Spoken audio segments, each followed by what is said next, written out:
Could you just clap so I can sing, please? Just clap. Yes. 1, 2, testing, tests.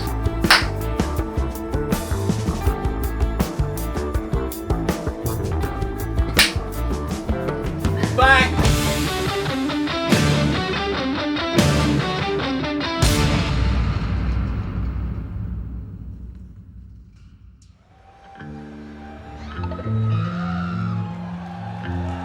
I've thought about this question of where various members of the band shine. It's a difficult one because we've done so many songs and so many albums, but I brought it down to 2 songs where I think everybody shines, and I think that says something about the way we work best together. We all have a chemistry that works so well, and those 2 songs are one that's about 25 years old, which is This Strange Engine, starting off with Pete shining really nicely with that lovely bass intro that he does. It's got fantastic, Steve Rothery's guitar solos are the reason that most people love Steve's guitar playing, and I think, he's done some amazing solos over the years, but the one in This Strange Engine, without fail, always gets a spontaneous clap cheer from the audience when he finishes it. You know the one I mean. Ian, again in that song, there's some really nice playing from Ian in the what we call the B section, in leading to the sax solo. And Age's storytelling throughout the whole thing. It's a very personal lyric. It's one of the few songs that when we play it, I get goosebumps at certain points with what he's singing. So I have to try and zone that out because it kind of gets in the way of me playing because I get sort of wrapped up in the lyrics. Man, Jack, what can you say about Mark Kelly? The one real standout moment that, again, I would sort of pause everything just to listen to and luxuriate in, is his piano solo on One Fine Day, because it's really redolent with soul and mood.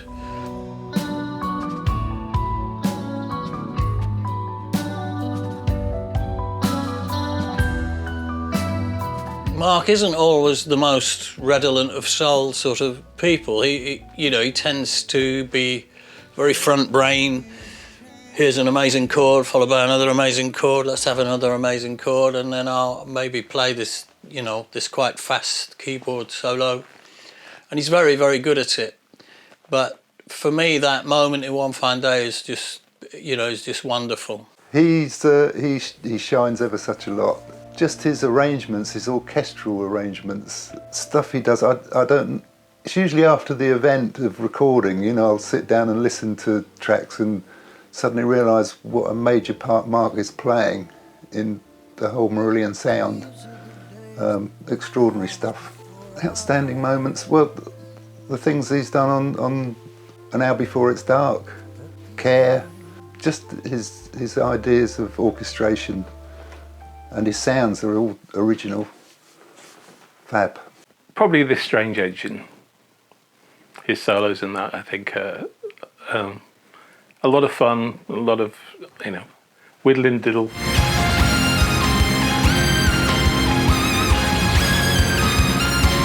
Yeah, ticks the boxes. Other than that, Crow and Nightingale, I think his work is exceptional.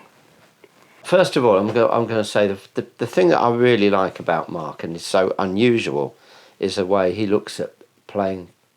He looks at playing in a very different way to someone who's learnt to play the piano, because he learnt on keyboards and then sort of self-taught himself the piano. Crow and Nightingale, I'll start with the modern album. An Hour Before It's Dark is just, there's so much of Mark on that album. Sierra Leone, again, he shines in so many sections in that.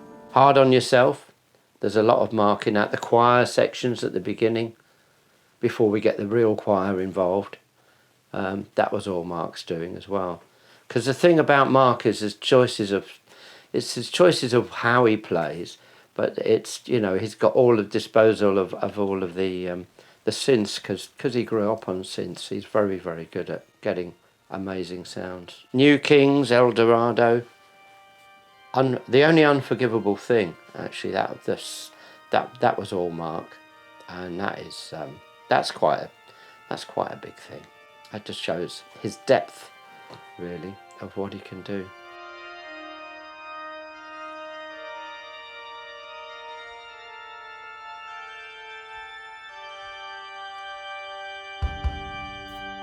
Ian shines all day long as a human being, but as a musician, he's so musical in his approach to drumming. He's not just holding down time and trying to show off, he's really listening to songs. And the one standout song is probably Estonia in terms of that, what he does on the drums throughout that song is really reflective of the mood of the song, and it's part of the reason that you know, people burst into tears listening to it. I mean, a lot of people get very emotional with our music, and it's not just my words. It's the way that the band empathise musically, I think, with the message, which creates something very potent when they're all together. I don't know if everybody will think, oh, I wouldn't, you know, I think I'm much better on this, or I think I'm much better on that. But I'm looking for essence, as I once said.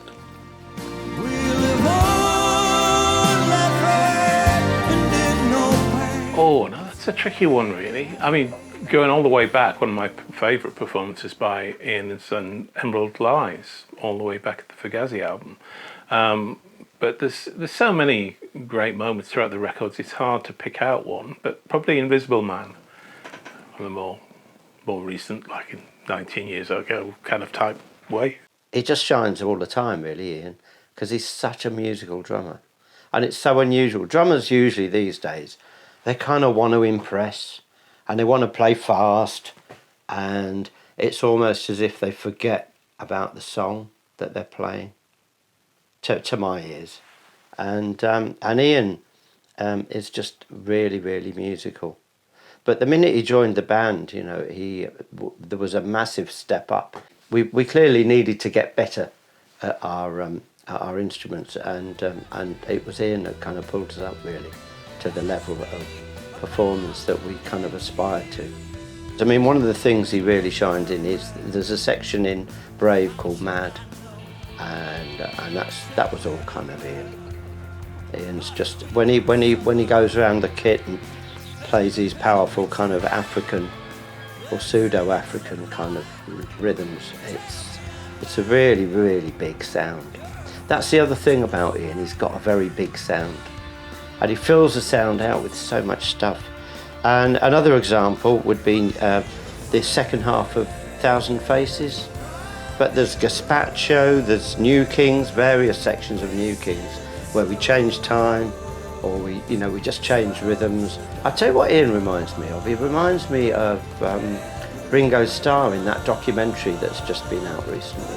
He always plays the right thing at the right time. And of course, there's Be Hard on Yourself, which reminds me of Bill Bruford, that kind of playing. So you can't beat that, really. Steve Rothery, I think he shines on lots and lots of tracks, really. His solos, his picking, his rhythm playing. I think the latest stuff he's done on Care, the solo in Care, is outstanding. And the solo in Crow and the Nightingale. Fabulous stuff. He always has a great choice of notes and phrases, and his solos just stand out as being some of the best that you're going to hear, really. Care obviously has two great solos in it. Gaza, there's some amazing passages in Gaza. Ocean Cloud, he sort of comes alive in that in various places. And it's the choice of notes against the chords as well, and the fact that he's not trying to, it's not overly fast or riffy, it's just really lovely tunes, really good choices of notes.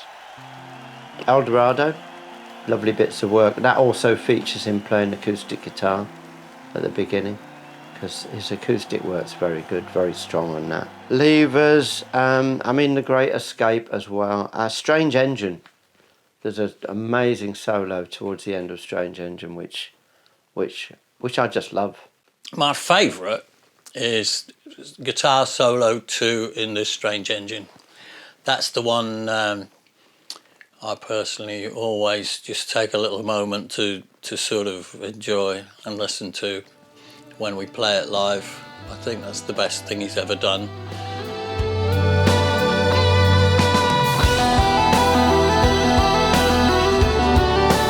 I thought Easter was the best solo he'd ever done until then. And they're very different solos. Easter's much more the kind of creamy, soaring, you know, rock with a capital R solo that he's so very good at.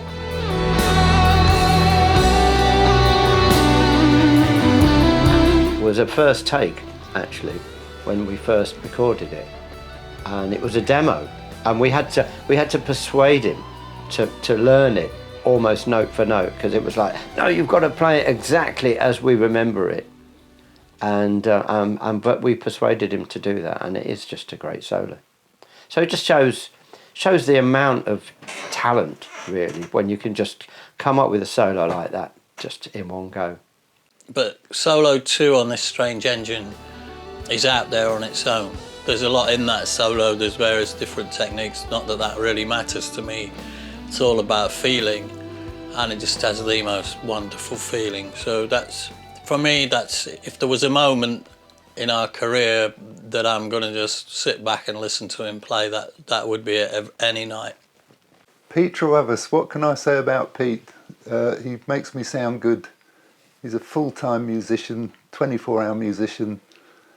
He's so musical in his bass playing. Tracks like This Strange Engine, whenever he's soloing, there's nearly always a melody involved. Outstanding stuff. Gazpacho is one of my favourite performances from Pete. Channeling his inner Chris Squire, probably.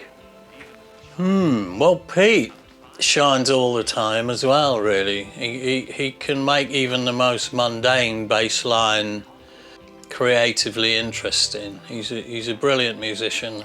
He's a 100% music sort of human being. And so his approach to bass playing is always creative and very tasteful.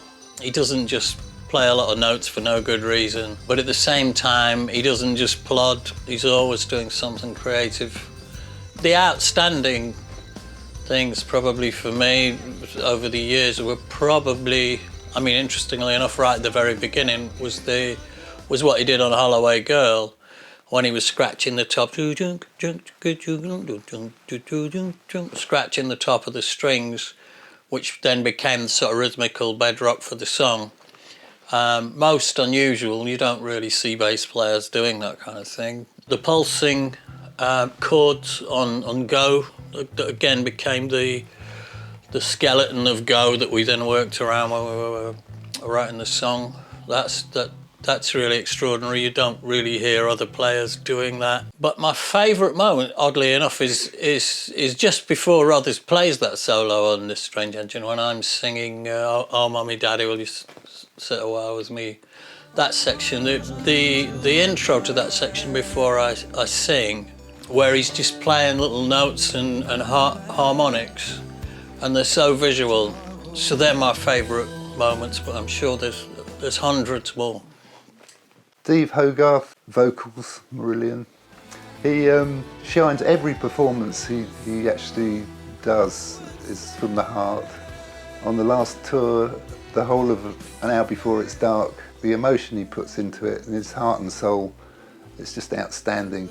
He's fabulous, and his voice just, for me, just seems to be improving as the years go by. Brilliant.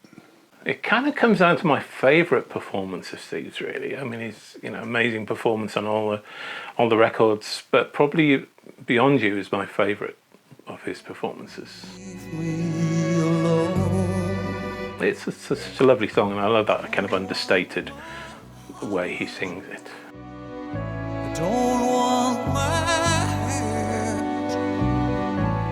Steve Hogarth, wow. First of all, what a frontman. What an amazing frontman. What a voice as well, a lovely voice. The thing that has impressed me the most with Steve, I think, is, as soon as he sits at a piano and sings, I'm impressed. But his songwriting, His lyrics have really, come on leaps and leaps and bounds. He writes some fantastic lyrics. One of my favourite passages is from Levers, where he says, "Our lives slowly unravel like wool pulled from sweaters." That's just great. So he really shines in the Levers, really shines in New Kings, Eldorado, White Paper, Care.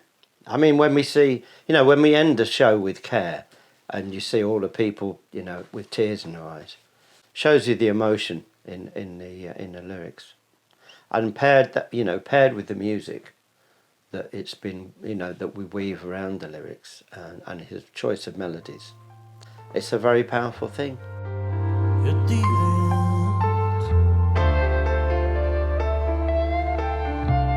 yours the words. Care is another great example. I think one section of that for me, the bit that's called "An Hour Before It's Dark," Ian's playing some beautiful drumming across that section, and the way the whole band works together is really nice.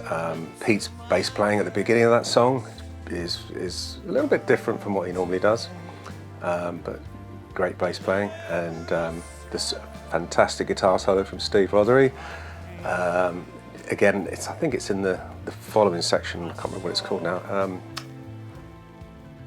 No, the third section of the song anyway. It's a big guitar solo. You know the one I mean, where after the word heaven, there's some really tender singing and some really powerful singing in that song, and of course the lyric is a real pulls on the old heartstrings there. So so there you go. That's my Where the Band Shines songs. Not even